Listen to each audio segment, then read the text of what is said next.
Salam sejahtera, saya Siti Pajahamin untuk Berita KDM TV, edisi 7 Julai 2020. Arena bola sepak tempatan kali ini digegarkan dengan penganjuran kejohanan Liga KDM Malaysia 2020 Piala Borneo, kali ini dengan kerjasama Persatuan Bola Sepak Sabah, SAFA.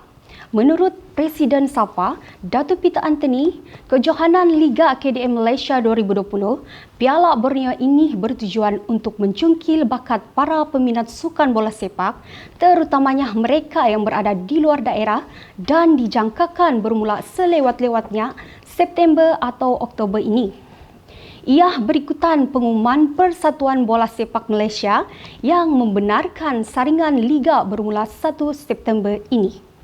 Satu kejohanan seperti mana yang saya maklumkan sebelum ini, iaitu kejohanan Liga KDM Malaysia yang kita teruskan daripada kesinambungan 2 tahun yang lepas, dan seperti mana yang telah kita maklumkan bahawa Piala Borneo yang telah saya cadangkan sebelum ini akan kita pertandingkan.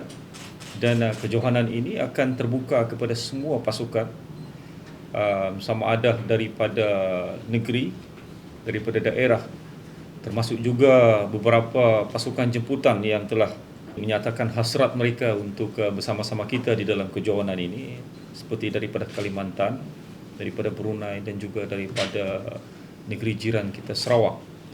Kita menjangkakan setelah menerima penyertaan daripada pasukan, selepas itu johanan ini akan kita mulai pada selewat-lewatnya pada bulan September ataupun Oktober. Oleh kerana kita maklum bahawa Persatuan Bola Sepak Malaysia juga telah membenarkan dan akan memulai saingan Liga Super pada 1 September pada tahun ini. Dan ini sudah tentu akan membolehkan lebih ramai pasukan daripada negeri Sabah dan juga negeri jiran kita bagi membantu untuk melahirkan pemain-pemain pelapis khasnya daripada negeri Sabah ini. Bagi saya, sukan bola sepak ini adalah di antara yang dekat di hati saya, dan sudah tentu selaku Presiden Persatuan Bola Sepak Negeri Sabah, Negeri Sabah ingin melahirkan pemain-pemain yang berkualiti dan memberi peluang kepada pasukan-pasukan ataupun pemain-pemain terutama daripada pelusuk-pelusuk daerah, sama ada daripada Sendaka, daripada Keningau, daripada Tawau, daripada Pensiangan, Tenom dan sebagainya. Dan inilah sebenarnya tujuan kita, oleh kerana selama 2 tahun kita tidak mempunyai liga di peringkat negeri. Dikenali dengan penganjuran yang cukup berprestij, Liga KDM Malaysia 2020 Piala Borneo kali ini memberikan hadiah yang cukup lumayan kepada pasukan-pasukan yang bertanding. Dalam sidang media pagi tadi, Datuk Peter Anthony juga mengumumkan jumlah hadiah yang diperuntukkan dan antara terma dan syarat yang perlu dipatuhi oleh pasukan yang ingin menyertai kejohanan ini. Keputusan yang kita buat ini adalah 2 kejohanan, 2 piala. Utamanya ialah Piala Borneo yang akan menawarkan hadiah sebanyak 150,000 selaku juara dan 80,000 selaku naib juara. Itu juga dengan naib ketiga sebanyak 50,000 dan keempat 20,000 ringgit. Dan untuk Piala FA pula kita menawarkan sebanyak 50,000 untuk juara Piala FA dan 20,000 untuk naib juara. Dan kemasukan untuk penyertaan di dalam kejohanan ini adalah wang tahanan ataupun wang cekaran sebanyak RM5,000 sahaja. Dan di peringkat pengurusan ataupun di peringkat penganjur ini, kita akan membekalkan satu set jersey kepada semua pasukan yang bertanding. Dan cadangan awal yang kita buat ini adalah format kejohanan ini adalah berdasarkan kumpulan. Jadi sekiranya penyertaan membabitkan 16 kumpulan ini, berarti ada 4 kumpulan, dan sekiranya ada penyertaan melebihi daripada 16 pasukan, maka akan berlaku 8 kumpulan A, B, C, D, E, F dan H, iaitu satu kumpulan masing-masing. Kita akan lihat sama ada 8 ataupun 6 pasukan di dalam satu kumpulan sebelum mereka akan bersaing di peringkat kalamati pada pusingan seterusnya. Kita berharap pada kali ini kejohanan ini akan menampilkan pasukan-pasukan yang berkualiti dan baik, oleh kerana di dalam pengalaman kita sebelum ini, di mana Liga KDM ini telah menampilkan sesuatu yang amat baik, di mana rata-rata ia diterima di peringkat daerah, sama ada di sekitar Kota Kinabalu maupun di luar bandar, dan penerimaan mereka ini amatlah baik. Dan pada kali ini kita mengharapkan sesuatu yang lagi baik, lagi berprestige, lagi berkualiti akan ditunjukkan oleh pemain-pemain yang akan menyertai kejohanan ini nanti. Kejohanan ini bukanlah kejohanan yang kecil. Jika dibandingkan di peringkat Asia sekalipun, ini adalah dikategorikan yang antara yang terbesar di Asia. Tidak ada satu liga di Asia ini yang berkedudukan di peringkat negeri ini sebesar dengan penganjuran seperti mana yang telah kita anjurkan di peringkat negeri Sabah ini, maupun di Kuala Lumpur maupun di Sarawak.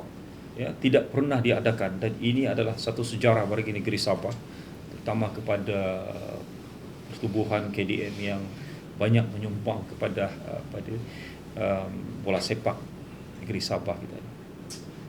Biar tunduk tapi menanduk. Pastinya kemunculan skuad Tembadau Sabah sangat dirindui oleh peminat bola sepak tempatan. Dengan saringan Liga Malaysia yang bakal bermula pada 1 September ini, Datuk Peter Anthony mengatakan bahawa skuad Tembadau pada awal liga bermula dengan momentum yang kuat, namun mengakui bahawa mungkin akan terdapat beberapa kekangan prestasi akibat bercuti lama sepanjang PKP. Walau bagaimanapun, beliau percaya bahawa semangat para pemain dalam skuad negeri ini sentiasa berada pada tahap tertinggi meskipun terpaksa bermain dengan keadaan tanpa penonton. Pengumuman daripada Persatuan Bola Sepak Malaysia yang menyatakan bahawa baru-baru ini kita telah dibenarkan untuk membuat latihan mengikut SOP yang telah ditetapkan, mengikut jadual yang telah diedarkan. Perlawanan Liga Super ini akan diteruskan mulai 1 September tanpa penonton. Dan walaupun ia agak begitu kekok bagi pemain-pemain kita bermain tanpa penonton, tetapi saya percaya kesudahan ini akan berakhir juga dalam masa terdekatlah.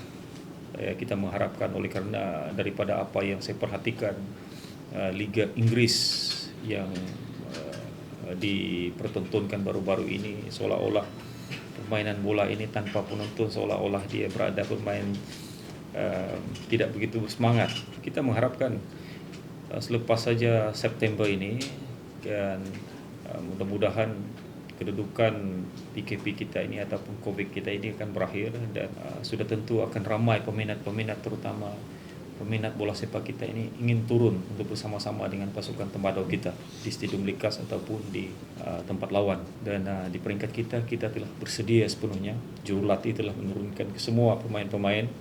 Saingan ini akan kita teruskan pada September nanti. Terus terang saya nyatakan bahawa pada awalnya semangat juang kita di peringkat negeri Sabah ini, bagi pasukan negeri Sabah ini berada di kedudukan momentum yang begitu baik. Dan apabila sahaja dia diberhentikan, maka sudah tentu momentum kita terpaksa agak perlahan. Kemungkinan kita akan bermula agak perlahan. Apatah lagi latihan yang kita teruskan ini baru dimulakan. Dan pada sebelumnya ini kita telah menghantar pasukan kita ke negara luar seperti ke Filipina, ke Indonesia untuk mengambil kedudukan momentum yang begitu baik, bersaing, membuat perlawanan persahabatan dengan pasukan-pasukan Liga Super daripada Filipina, Liga Super daripada Indonesia, dan sudah tentu ini adalah persiapan yang rapi. Manakala pada ketika ini rantas sempadan itu ataupun rantas negara ini masih belum dibuka, jadi ia akan membebankan kita. Sedikit sebanyak ia akan menyebabkan kedudukan pasukan kita ini kemungkinan akan bermula agak lembab. Tapi saya minta di peringkat kejurulatihan, di peringkat pengurusan ini untuk mengambil kedudukan ini sebagai satu cabaran bagi memastikan bahawa pasukan kita ini berada di kedudukan yang baik ini. Sekurang-kurangnya ini kedudukan Sabah berada di tengah-tengah itu bukanlah selamat bagi kita, dan sudah pasti kita akan memastikan supaya kedudukan ini ia akan bukan sahaja berada di kedudukan sekarang ini, tetapi kita akan bersaing sepenuhnya untuk berada di tangga yang terbaik untuk berada di kedudukan Liga Super pada tahun-tahun seterusnya. Sekian berita KDM TV. Amalkan norma baharu, patuhi arahan pihak berkuasa. Saya Siti Pajuh Amin. Jumpa lagi.